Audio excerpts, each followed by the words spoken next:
नमस्कार, मैं प्रांशी राठौर और आप देख रहे हैं नेक्स्ट 9 न्यूज। महाराष्ट्र में एक बार फिर से सियासी संकट गहराता हुआ नजर आ रहा है।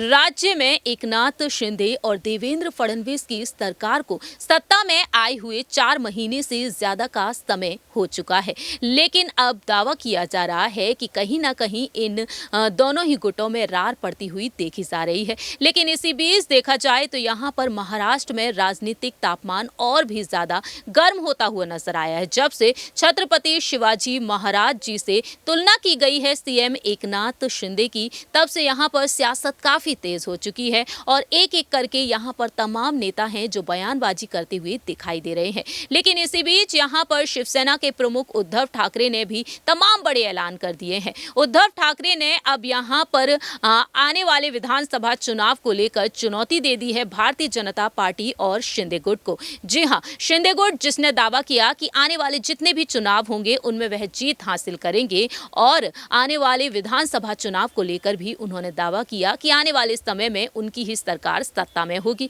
लेकिन उद्धव ठाकरे ने ऐलान किया कि आगामी विधानसभा चुनाव में शिवसेना की जीत होगी और सीएम फेस अब शिवसेना की तरफ से होगा। लेकिन अब दावे किए जा रहे हैं कि महाविकास अघाड़ी गठबंधन जो है, इस गठबंधन को बचाए रखने के लिए एनसीपी प्रमुख शरद पवार डंके की चोट पर ऐलान कर रहे हैं, कई अहम फैसले ले रहे हैं और अब दावा किया जा रहा है कि किसी महिला नेता को आगे किया जा सकता है। इसमें नाम सामने आ चुका है उद्धव ठाकरे की पत्नी रश्मि ठाकरे का, तो वहीं शरद पवार की बेटी सुप्रिया सुले का भी, लेकिन और भी कई महिला नेताओं के नाम सामने आ चुके हैं।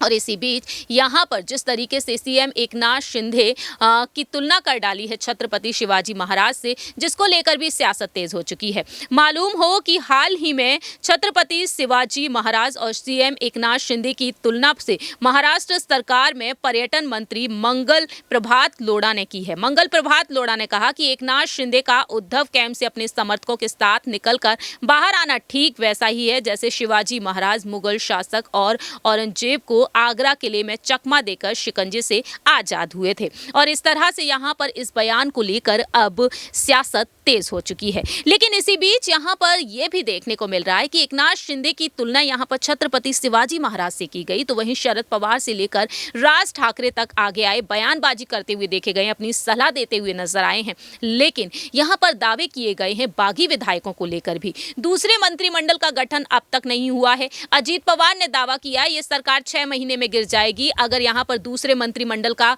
गठन नहीं होता है, और अगर गठन होता भी है तो यहाँ पर पद की लालसा रखने वाले विधायकों को अगर कोई पद नहीं दिया जाता है या फिर मोदी कैबिनेट में उन्हें शामिल नहीं किया जाता है तो कहीं ना कहीं ये सरकार गिर सकती है।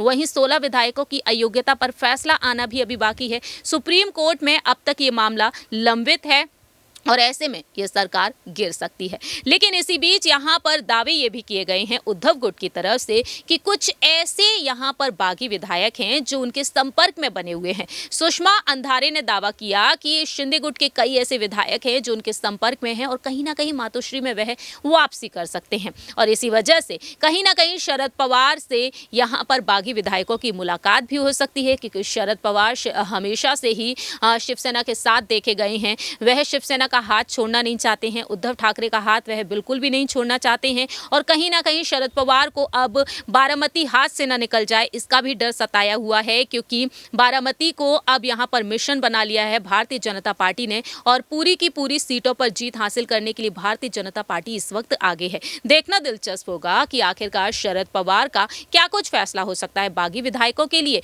और साथ ही साथ क्या वाकई में बागी विधायक यहां पर मातोश्री में वापसी के लिए क्या यहां पर पहल करते हुए नजर आ सकते हैं। क्या ये पहल यहां पर शरद पवार से हुई की? खैर, ये तो वक्त के साथ साथ ही पता चलेगा। फिलहाल हमारी इस रिपोर्ट में इतना ही। बाकी के तमाम अपडेट्स के लिए आप देखते रहिए नेक्स्ट 9 न्यूज।